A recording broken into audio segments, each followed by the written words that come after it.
আসসালামু আলাইকুম আরহামতুল্লাহি আবরকাতুহু।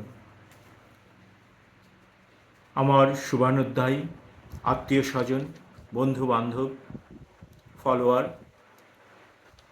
যারা আমার সাথে সোশ্যাল মিডিয়ায় যুক্ত আছেন, তারা সহ দেশের সকলকে পবিত্র ঈদুল আজহার শুভেচ্ছা এবং সবাইকে ঈদ মোবারক। বাংলাদেশে সবসময় ত্যাগের মহিমায় মহিমান্বিত হয়ে ঈদুল আজহা পালিত হয়ে থাকে, কিন্তু দুঃখজনকভাবে হলেও সত্য, 2024-এ ডক্টর ইউনূস এবং তার সাথে সন্ত্রাসী বাহিনী অর্থাৎ জামাতে ইসলাম একত্রিত হয়ে যখন ক্ষমতা গ্রহণ করে, তারপর থেকে বাংলাদেশকে যেভাবে বিভক্ত করা হয়েছে তা ইতিহাসে নজিরবিহীন। আমরা লক্ষ্য করেছি ডক্টর ইউনূস এবং তার ক্ষমতার সহযোগী জামাত এদেশের মানুষের উপর বর্বরোচিত নির্যাতন নিপীড়ন চালিয়েছে। আমরা দেখেছি দেশের সম্পদকে লুণ্ঠন করে দেশের অর্থনীতিকে সম্পূর্ণভাবে ভেঙে দেওয়া হয়েছে। তারই প্রেক্ষাপটে এদেশের মানুষের জীবনে, বিশেষ করে স্বাধীনতা সার্বভৌমত্বর পক্ষের শক্তির উপর যে নির্যাতন চালানো হয়েছে ডক্টর ইউনূসের আমলে, তা ইতিহাসের যে কোনো সময়কে অতিক্রম করেছে। আমরা লক্ষ্য করেছি ডক্টর ইউনূস বাংলাদেশের স্বাধীনতা সার্বভৌমত্ব এবং তার সহযোগী জামাতকে নিয়ে এদেশকে সে স্বাধীনতাকে বিক্রি করে দেবার সর্বোচ্চ প্রচেষ্টা চালিয়েছে এবং বিক্রি করে দিয়ে গেছে, যার প্রমাণ আমাদের হাতে জনগণের সামনে আজ সুস্পষ্ট।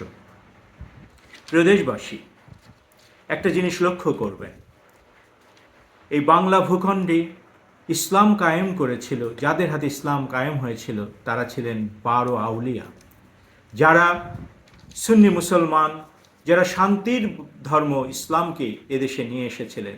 আজ আমরা লক্ষ্য করলাম বিগত 18 মাসে ডক্টর ইউনূসের সময় এই অলিয়া আউলিয়াদের কিভাবে বেইজ্জত করা হলো, কিভাবে তাদের মাজার ধ্বংস করা হলো।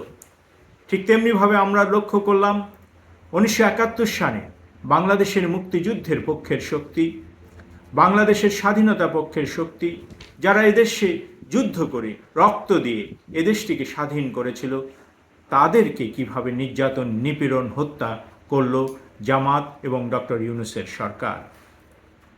12ই ফেব্রুয়ারি 2026-এ একটি নির্বাচন হলো, যদিও নির্বাচনটি সাংবিধানিকভাবে বৈধ নির্বাচন নয়, তারপরেও সাধারণ জনগণের প্রত্যাশা ছিল এই নির্বাচনের মাধ্যমে বিএনপি যখন ক্ষমতায় আসলো, তারা এদেশের মানুষের জন্য কিছুটা হলেও শান্তি বয়ে নিয়ে আসবে।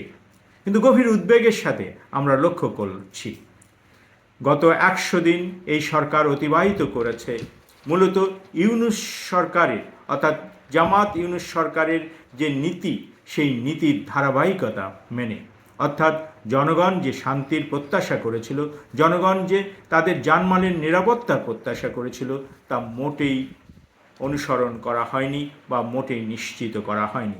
বরঞ্চ দেশে হত্যা, খুন, ধর্ষণ, রাহাজানি এবং রাস্তাঘাটে জনগণের নিরাপত্তা চরমভাবে বিঘ্নিত হয়েছে বর্তমান সরকারের আমলে। আমরা দেখেছি হত্যা এবং ধর্ষণের মতো ঘটনা কিভাবে বেড়ে চলেছে এদেশে। কোনো নারী আজ বাংলাদেশে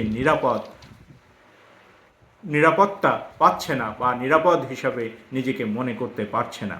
অত্যন্ত ভয়াবহ একটি পরিস্থিতি দেশে বিরাজ করছে। সেই প্রেক্ষাপটে যখন ঈদুল আজহা এসেছে, আমরা আশা করেছিলাম অন্তত ঈদুল আজহার দিনে সরকার কিছুটা হলেও জনগণের সাথে সরকার সুলভ মনোভাব পালন করবে, জনগণের সেবক হিসেবে তাদের পরিচয় তুলে ধরবার চেষ্টা করবে। কিন্তু আমরা লক্ষ্য করছি ব্যাপক উদ্বেগের সঙ্গে বিভিন্ন জায়গা থেকে আমাদের কাছে খবর আসছে, শুধুমাত্র আওয়ামী লীগ অথবা মুক্তিযুদ্ধের পক্ষে শক্তি হওয়ার কারণে তাদেরকে কোরবানি করতে দেওয়া হচ্ছে না। এটি বাংলাদেশের ইতিহাসে নজিরবিহীন। যারা এই জুলুম এবং নির্যাতনের সাথে জড়িত, যারা বর্তমান সরকারের সাথে জড়িত, যারা সরকার পরিচালনা করছেন, তাদেরকে মনে রাখতে হবে এই দিন নয়, আরও দিন আছে। ক্ষমতায় যাওয়ার পর সবাই ভুলে যায় যে তারা আর কখনো ক্ষমতা থেকে চলে যাবে না। তাই পবিত্র ঈদে উল আজহার দিনেও তারা যে বৈষম্যমূলক আচরণ করছে, বাংলাদেশ আওয়ামী লীগের সমর্থকদের উপর যে নির্যাতন নিপীড়ন আজকের এই দিনেও চালাচ্ছে, তাদের জন্য অশনি সংকেত, তাদের জন্য ভয়াবহ দিন আগামীতে অপেক্ষা করছে, এটি বলবার অপেক্ষা রাখে না। আপনারা যারা নির্যাতন করছেন, তারা আজকে যারা সরকার পরিচালনা আছেন, তারা আপনারা কি করেছেন? ঈদের আগে প্রতিটি দ্রব্য মূল্য বৃদ্ধি করেছেন। আপনারা দেশে আইন শৃঙ্খলা পরিস্থিতি সম্পূর্ণ ভেঙে ফেলেছেন, বিচার ব্যবস্থাকে ভেঙে ফেলেছেন। কোনো জায়গাতেই আমরা মানুষের নিরাপত্তা দেখতে পাচ্ছি না। এই প্রেক্ষাপটে এই ঈদটি কোটি কোটি মানুষের জন্য আনন্দের দিন হওয়ার পরিবর্তে বেদনাদার দিন হিসাবে পরিণত হচ্ছে। আজকে লক্ষ লক্ষ আওয়ামী লীগের নেতা কর্মী বিনা বিচারে জেলখানায় তাদের পরিবার পরিজন থেকে দূরে থেকে ঈদ উদযাপন করছেন। বর্তমান সরকারকে বলতে চাই, আপনারা আপনাদের এই নির্যাতন নিপীড়নকে বন্ধ করুন। কারণ এদেশের 70% বেশি মানুষ বাংলাদেশের স্বাধীনতা ও মুক্তিযুদ্ধের পক্ষের মানুষ। তারা যদি একবার ঐক্যবদ্ধ হয়ে আপনাদেরকে প্রতিহত করে, আপনাদের কিন্তু দাঁড়াবার জায়গা থাকবে না। সেই বাস্তবতাকে মেনে নিয়ে দেশের বৃহত্তর স্বার্থে আপনাদেরকে বলবো, আইনের শাসন প্রতিষ্ঠায় আমাদের আহ্বানে সাড়া দিয়ে আসুন একসাথে কাজ করি। আসুন দেশটিকে সবাই মিলে গড়ে তুলি একটি স্বাধীন সার্বভৌমত্ব রাষ্ট্র হিসেবে। আসুন সকল জনগণের জান মালের নিরাপত্তা নিশ্চিত করি। আসুন সবাই মিলে বাংলাদেশকে একটি মর্যাদাশীল দেশে পরিণত করি।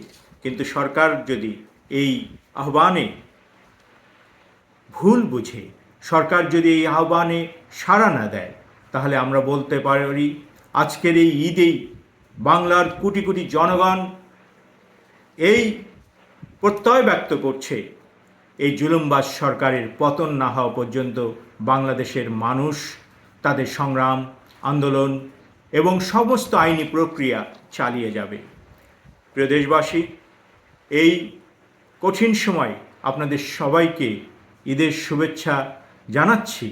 কিন্তু আমি জানি প্রত্যেকটা মানুষ, দেশের কোটি কোটি মানুষ যে ভয়াবহ দুর্বিষহ জীবনযাপন করছে, তাতে এই ঈদ আজ অনেকের কাছে একটি দুর্বিষহ ঈদে পরিণত হয়েছে।